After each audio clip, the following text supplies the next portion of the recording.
السلام علیکم۔ صراط مستقیم چینل میں آپ سب کو میں خوش آمدید کہتا ہوں۔ سعودی محکمہ پاسپورٹ نے اقامے کے سلسلے میں ایک اہم اعلامیہ ابھی جاری کیا ہے، جس کی تفصیلات کا جاننا آپ تمام حضرات کے لیے کافی فائدہ مند ہوگا۔ میری اس ویڈیو کو پورا دیکھیے گا۔ اگر آپ میرے چینل پر نئے ہیں تو پلیز میرا چینل صراط مستقیم سبسکرائیب کریں اور بیل بٹن لازمی پریس کر لے گا تاکہ میری تمام ویڈیوز فوری طور پر آپ کو ملتی رہیں۔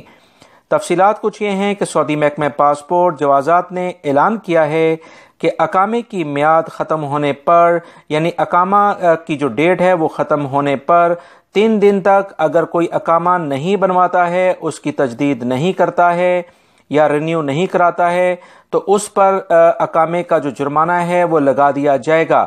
3 دن کے اندر اقامہ ختم ہونے کے بعد اگر وہ اپنا اقامہ بنوا لیتا ہے تو اس پر دیر سے اقامہ بنانے کا جو جرمانہ ہے وہ نہیں لگایا جائے گا۔ اگر کوئی بھی شخص اقامہ ختم ہونے کے بعد 3 دن کے اندر اقامہ بنا لے۔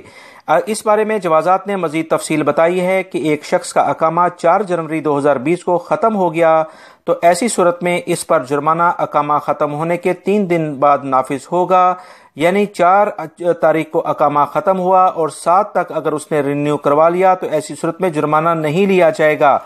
جوازات مسلسل غیر ملکیوں کو بتاتا آ رہا ہے کہ جس نے بھی ابھی تک اپنے فنگر پرنٹس اور آنکھوں کا عکس ریکارڈ نہیں کرایا، وہ پہلی فرصت میں محکمہ پاسپورٹ جائے اور اپنے اہل و عیال یعنی اپنی فیملی کے فنگر پرنٹس بھی لازمی کرائے۔ مقررہ وقت پر فنگر پرنٹ نہ کروانے والوں کا کمپیوٹر ریکارڈ بلاک کیا جاتا ہے، نہ ان کا اقامہ رینیو ہوگا، نہ وہ ایگزٹ ری انٹری یعنی کہ چھٹی پہ جا سکیں گے، نہ ہی ان کا فائنل ایگزٹ لگے گا۔ لہٰذا وہ تمام غیر ملکی افراد محکمہ پاسپورٹ کے اس نئے اعلامیے کی بنیاد پر جلد از جلد اپنے جو بھی اقامے سے متعلق ایشوز ہیں انہیں سالو کر لیں اور کوشش کریں کہ اپنا اقامہ جلد از جلد تاریخ سے پہلے، ایکسپائری ڈیٹ سے پہلے بنوا لیا کریں۔ میری اس ویڈیو کو لائک کر کے اپنے دوسرے دوستوں سے لازمی شیئر کر دیجیے گا۔ السلام علیکم۔